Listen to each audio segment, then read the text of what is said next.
June 1944. Normandy's coastline is no longer quiet.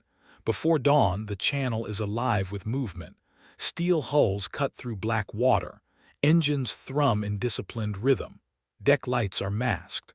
Orders travel in clipped hand signals and low voices. From the horizon to the beachhead, ships stretch so far they blur into the mist. This is not a single landing. It is a system arriving. Crates of ammunition are lowered by winches that never stop. Fuel drums roll onto temporary roads built overnight. Bulldozers crawl forward as if the earth itself has joined the invasion. Men unload, drive, repair, and move again, without ceremony, without pause. On the other side of the lines, German officers observe fragments of this activity through reports and reconnaissance photographs. Many dismiss it. They have seen landings before. They have broken armies before. No force, they believe, can sustain this scale for long on an open coast. They do not yet understand what is happening. What is coming ashore is not just soldiers. It is time, industry, and planning, compressed into motion. And within days, the quiet calculations of German command will begin to fail under a weight they never truly measured. By the summer of 1944, Germany had been at war for nearly 5 years. Its armies had conquered with speed, precision, and a doctrine built on decisive movement. Blitzkrieg was not only a tactic of tanks and aircraft, it was a philosophy of momentum. Victory came from striking fast, breaking resistance, and forcing collapse before supply limits could matter. German logistics reflected this belief. The Wehrmacht relied heavily on Europe's existing rail networks. Trains carried men, fuel, and ammunition forward from centralized depots deep inside the continent. It was efficient, so long as the rails remained intact and the front line stayed relatively stable. This system had worked in Poland. It had worked in France. Even in the early stages of the invasion of the Soviet Union, rail-based logistics had sustained rapid advances.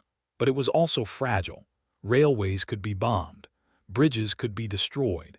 And once an army moved beyond fixed infrastructure, supply slowed to a crawl.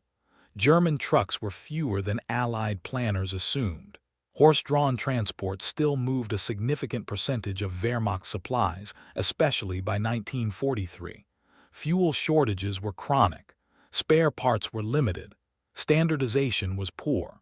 Yet German command culture underestimated the importance of logistics as an independent weapon. Supplies were necessary, but not decisive. What mattered, they believed, was leadership, discipline, and tactical brilliance at the front. Across the Atlantic, a very different military culture was taking shape. The United States entered the war late, but it entered with something Germany could not match: scale. American planners understood that modern war was not only fought by divisions. It was sustained by factories, ports, roads, and schedules. The U.S. Army's logistical doctrine treated supply as a continuous flow, not a series of deliveries. In German intelligence assessments before 1944, this distinction was often missed. Many German officers viewed the American Army as inexperienced. Its soldiers were seen as well-equipped but soft. Its command structure appeared cautious, even slow. To them, American emphasis on logistics looked like inefficiency: too much material, too much planning, too little fighting spirit. They assumed that any Allied landing in Western Europe would face the same constraints Germany itself had faced in previous campaigns. Ports would be the key, and ports could be denied. This belief shaped the German defensive strategy along the Atlantic Wall. From Norway to the Bay of Biscay, concrete bunkers, artillery batteries, and obstacles were built to repel an invasion at the shoreline. But behind these defenses, Germany assumed time would be on its side. Without a major deep-water port, no invading force could sustain large-scale operations for long.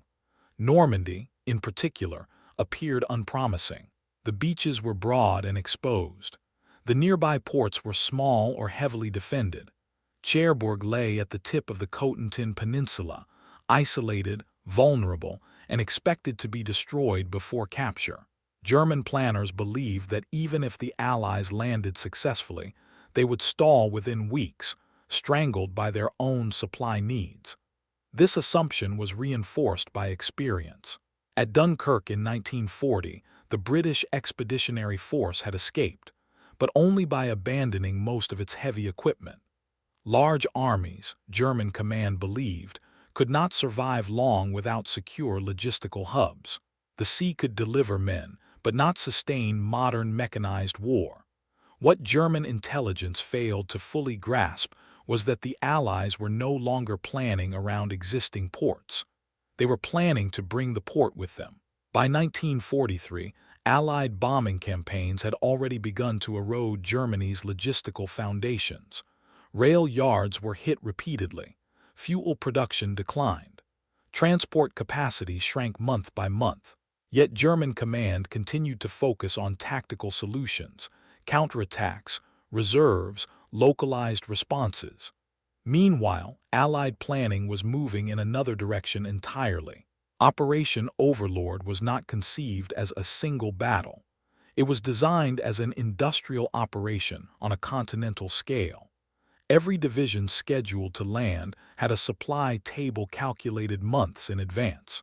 Every ton of ammunition, fuel, food, and spare parts had an assigned route, from factory to ship, from ship to shore, from shore to front.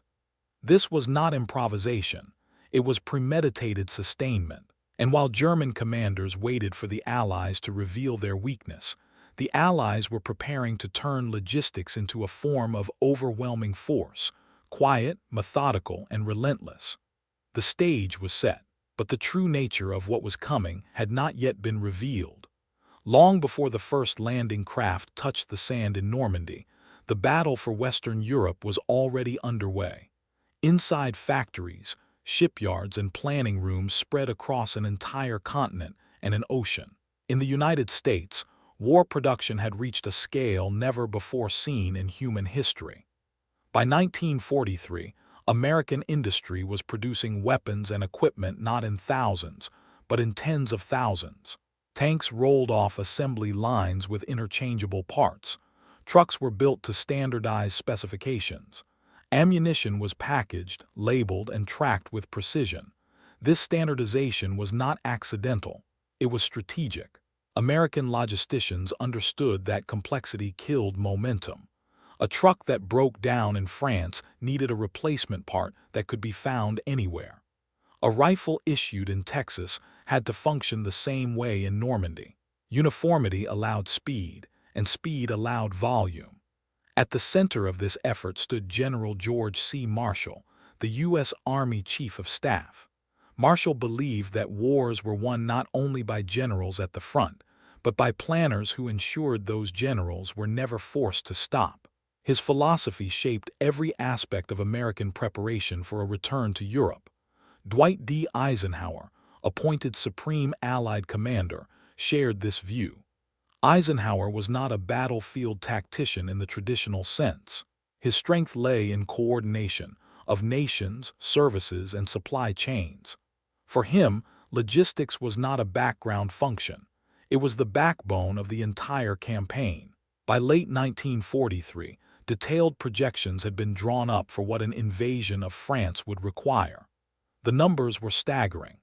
Each American infantry division required roughly 600 tons of supplies per day during active operations.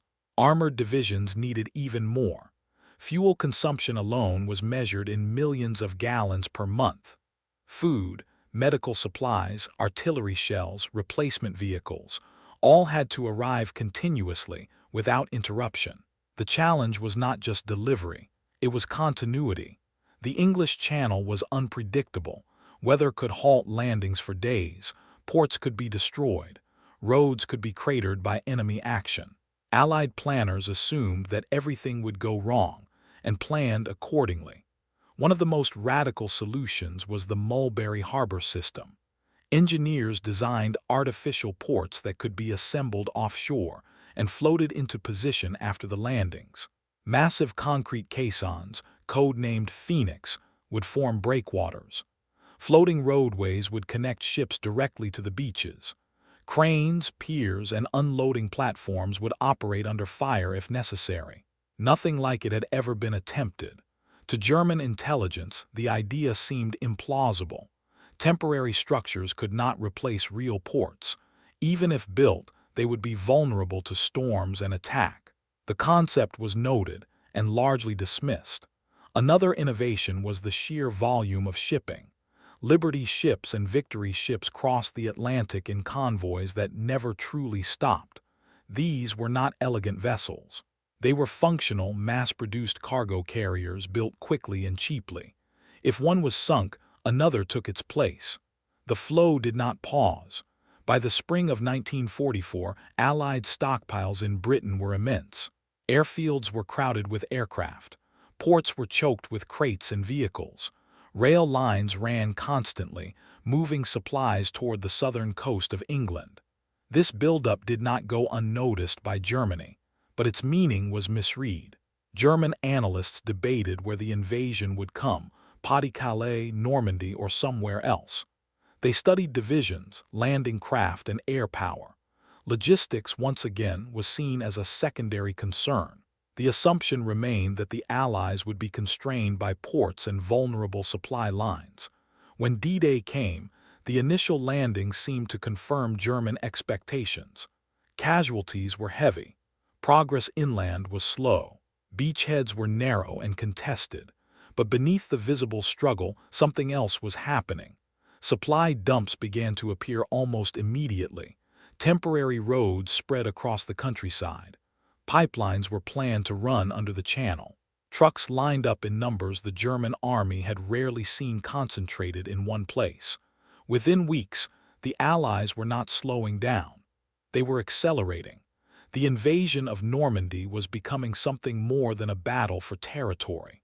It was becoming a test of endurance, of which side could sustain modern war at scale. And for the first time, German command began to sense that their assumptions might be wrong. That realization would not come all at once. It would arrive gradually, measured in tons. Behind every crate unloaded on the beaches of Normandy stood a human chain that rarely appeared in combat reports. Longshoremen in British ports worked double shifts under blackout conditions. Sailors crossed the Atlantic knowing that U-boats still hunted the sea lanes. Engineers waited ashore carrying tools instead of rifles, tasked with building roads, bridges, and depots before the fighting had even moved inland. On the beaches, soldiers became laborers. Infantry units rotated into unloading details. Hands blistered, backs strained. There was no glory in the work, only urgency. Every delay at the shoreline rippled forward, affecting units miles away. Many of these men would never fire a shot in anger, yet their contribution shaped every battle that followed. Without them, armored divisions would sit idle. Artillery would fall silent. Wounded men would wait longer for evacuation. Logistics was fought with exhaustion, not bullets. German frontline officers began to notice patterns that did not fit their expectations. Allied attacks resumed quickly after setbacks. Artillery barrages did not diminish over time. Destroyed vehicles were replaced with unsettling speed. Intelligence summaries mentioned increasing numbers of trucks, depots, and fuel dumps behind Allied lines. Yet these observations struggled to gain traction at higher levels of command. Reports were filtered through assumptions already in place, that Allied supply efforts were fragile and temporary.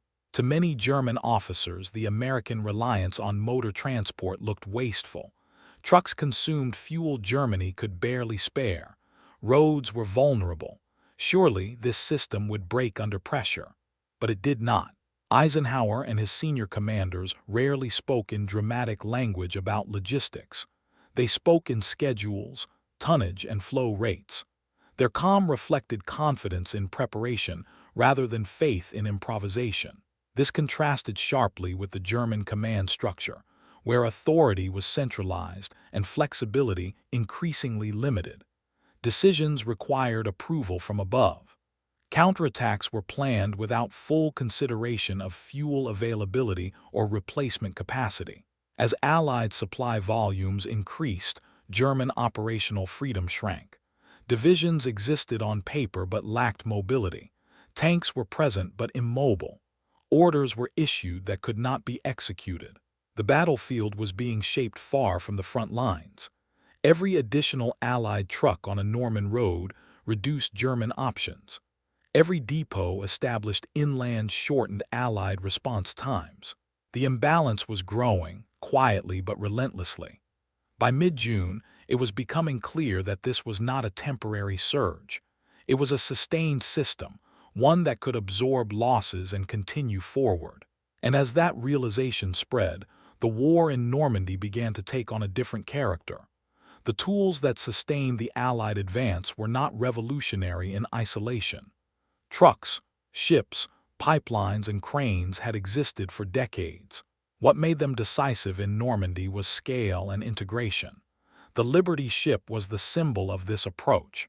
Built in weeks, crewed quickly, and loaded to capacity, it was designed to be expendable. German U-boats could sink individual ships, but they could not interrupt the flow. For every vessel lost, several more arrived. On land, the Allies relied on motor transport in numbers the German army could not match. The U.S. Army's truck fleets were standardized, reliable, and backed by spare parts that actually reached the front. Maintenance units followed closely behind combat troops, keeping vehicles operational under constant strain. Fuel, the lifeblood of mechanized war, was treated with equal urgency. The Pluto pipeline, pipelines under the ocean, was planned to carry fuel directly from England to France. Until then, fuel was ferried ashore in cans and tankers, unloaded day and night. This was not improvisation. It was throughput, measured, predictable, and relentless. As the weeks passed, Allied operations grew bolder. Attacks were launched not because an opportunity appeared, but because supply tables confirmed they could be sustained. Artillery fire remained dense. Air support arrived on schedule. Armored units maneuvered without fear of running dry. These were not tactical luxuries. They were logistical guarantees. German units, by contrast, began to conserve. Shells were rationed. Training was curtailed. Vehicles were hidden rather than used. Operational plans increasingly relied on ideal conditions that rarely existed. When counterattacks failed, they were not followed up. There was nothing to follow with. There was a psychological dimension to this imbalance. Allied soldiers learned to trust that food would arrive, that ammunition would be there when needed, that wounded comrades would be evacuated quickly. German soldiers felt the opposite. Uncertainty crept in. Confidence eroded. The knowledge that replacements and supplies were unlikely to arrive weighed heavily on morale. War is fought by humans before it is won by numbers. Logistics shaped belief, belief in survival, in momentum, in eventual victory. By late June, the German assumption that Allied logistics would collapse had been quietly overturned. The beaches had not become bottlenecks. They had become arteries. The flow continued. And with it, the conditions for a decisive turning point were being created, one that would soon force a reckoning at every level of German command. By early July 1944, the question in Normandy was no longer whether the Allies could hold their beachheads. It was whether Germany could still dislodge them. The answer was being written in daily logistics reports. Each morning, Allied staff officers reviewed figures that would have seemed impossible only months earlier. Thousands of tons of supplies were coming ashore every day: ammunition, fuel, rations, engineering equipment, replacement vehicles. Temporary beaches had become functioning ports. Roads that did not exist in June now carried constant traffic.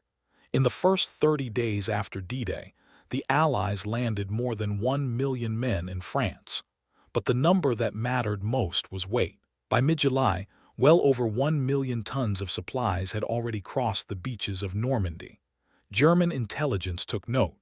Reconnaissance flights, when they could get through Allied air cover, revealed vast supply dumps camouflaged among hedgerows. Aerial photographs showed truck parks stretching for miles. Intercepts mentioned fuel availability that allowed continuous armored movement. These were not signs of an army about to stall. At the front, the fighting remained brutal. The bocage terrain favored the defender. Progress inland was slow and costly.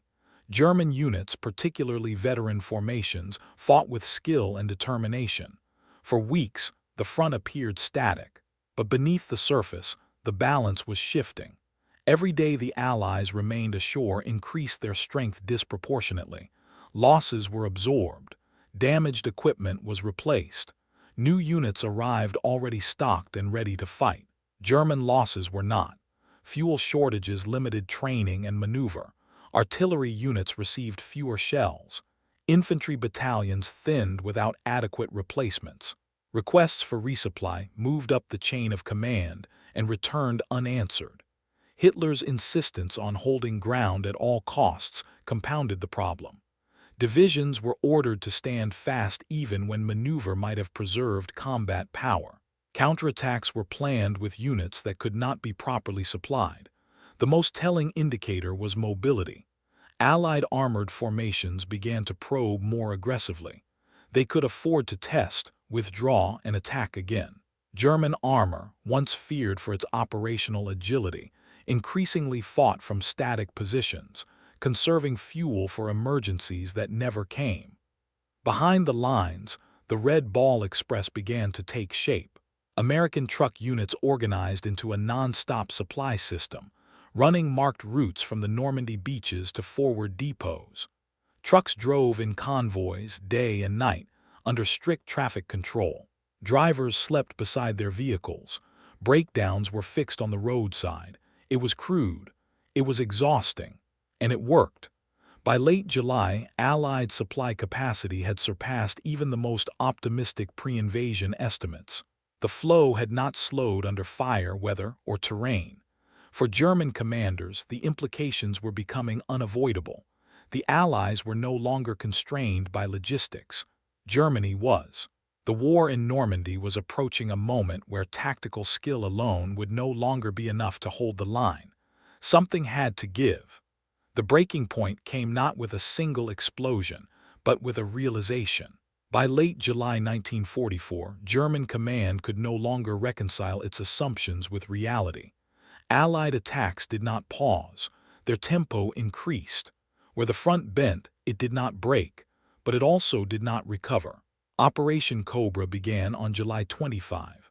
After a massive aerial bombardment, American forces pushed south from the Normandy hedgerows. The attack was not flawless. Some bombs fell short.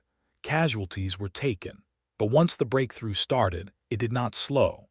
This time, German reserves failed to respond in time. Units that should have counterattacked were delayed by fuel shortages or simply could not move. Commanders hesitated, waiting for approval or supplies that never arrived. Roads clogged with retreating units and damaged vehicles. Artillery fire weakened as ammunition ran low. Behind the American advance, logistics kept pace. Fuel arrived when needed. Replacement vehicles moved forward immediately.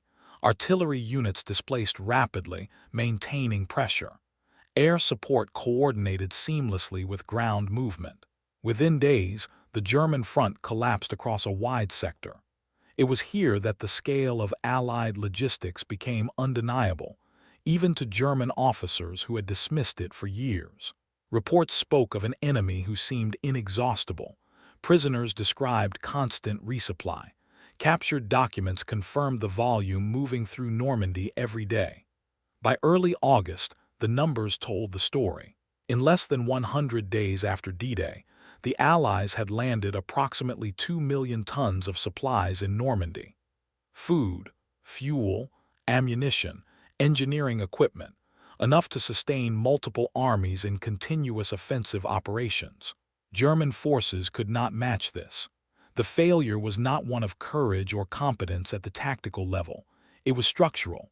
Germany could not replace losses at the rate they occurred. It could not move supplies under Allied air dominance. It could not rebuild infrastructure fast enough to keep pace. The attempted counterstroke at Mortain only confirmed the imbalance. German armored units attacked with limited fuel and inadequate support. When the attack stalled, there was no logistical depth to recover. From that moment on, the campaign ceased to be a contest of maneuver. It became a retreat under pressure. The Falaise pocket closed in August, trapping and destroying much of Germany's remaining strength in Normandy. Vehicles were abandoned. Guns were destroyed by their crews. Soldiers escaped on foot, leaving behind the tools of modern war. The scale of the defeat shocked even seasoned commanders. What had begun as skepticism turned into grim acknowledgement. The Americans had not overwhelmed Normandy with tactics alone. They had buried it under logistics, and the consequences would extend far beyond the beaches where the invasion had begun. When the fighting in Normandy began to subside, the ground itself told the story. Roads were littered with destroyed vehicles. Fields were scarred by artillery craters. Abandoned German equipment lay in rows, tanks without fuel, guns without ammunition, trucks without engines. For the Allies, the advance did not pause to reflect. With the German front shattered, supply routes pushed forward almost immediately. Engineers repaired bridges within hours of capture. New depots replaced old ones closer to the front. The same system that had sustained the invasion now powered the liberation of France. Paris was liberated in August 1944, not as an isolated victory, but as a logistical outcome. Armored units moved quickly because they could. Infantry advanced because they were fed, supplied, and reinforced. Airfields followed the front lines, bringing tactical air power ever closer. German forces retreated eastward in disorder.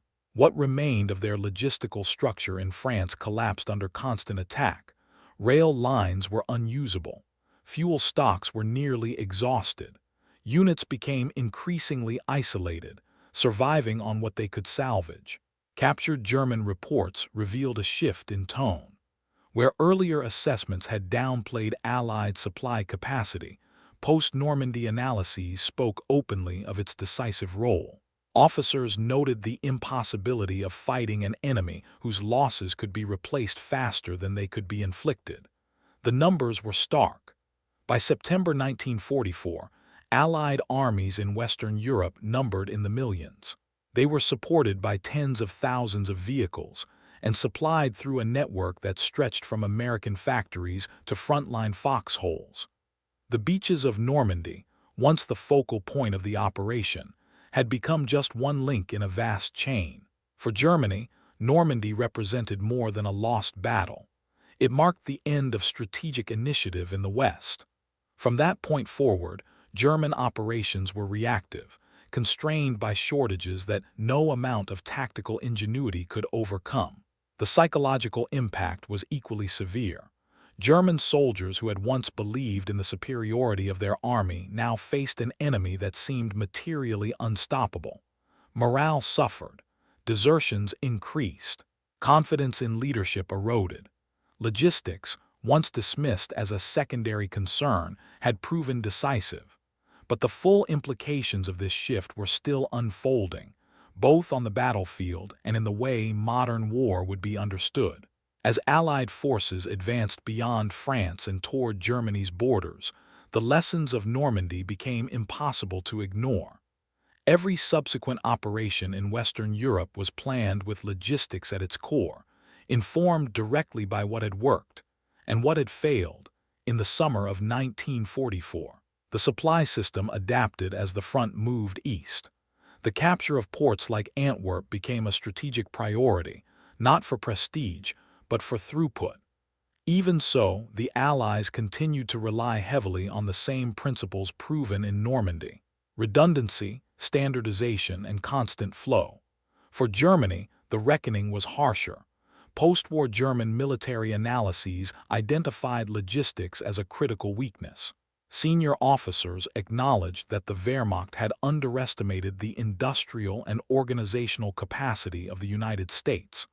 What had been interpreted as inefficiency was, in reality, resilience. The German army had been built for short, decisive campaigns. When faced with a prolonged war of material, it was outmatched. Normandy exposed this flaw in the most unforgiving way. The figure, 2 million tons of supplies landed in under 100 days, entered military studies not as a statistic, but as a warning. It demonstrated that modern warfare had crossed a threshold. Victory would belong not just to those who fought well, but to those who could sustain fighting longer and on a greater scale. The transformation was lasting. After 1945, military doctrine around the world shifted. Logistics planning became central to operational design. Supply officers gained influence. Industrial capacity was recognized as a form of strategic power equal to armies and fleets. Normandy had not simply opened a second front. It had redefined how wars were fought. The German scoffing of 1943 now read as tragic miscalculation. The beaches they believed would starve an invasion had instead fed it, day after day, ton after ton. And with every mile the Allies advanced, the weight of that realization pressed harder on a collapsing Reich. The war would continue for months. Battles would still be fought. Lives would still be lost. But the outcome in the West was no longer in doubt. All that remained was to understand what it meant. Normandy is often remembered for its courage under fire, for men charging beaches, for hedgerows stained with blood, for the sound of artillery echoing across the French countryside. But beneath those images lies a quieter truth. The battle was decided not only by who fought hardest, but by who could endure the longest, by who could replace loss with certainty, by who understood that modern war is a test of systems as much as soldiers. German commanders had scoffed at American logistics because they measured war through tradition, through experience shaped by short campaigns and decisive blows. They believed industry followed victory. In Normandy, they learned the reverse. Victory followed industry. 2 million tons of supplies did not arrive by chance. They arrived through planning that spanned oceans, through labor that went uncelebrated, through an understanding that every rifle, every shell, every gallon of fuel was a weapon in itself. No single truck won the campaign. No single ship turned the tide. But together, they created momentum that could not be stopped. Normandy marked the moment when logistics ceased to be invisible. It emerged as the backbone of modern warfare, decisive, relentless, and unforgiving to those who underestimated it. The beaches where the Germans expected an army to starve became the gateway through which an empire of supply flowed inland. And once that flow began, history moved with it.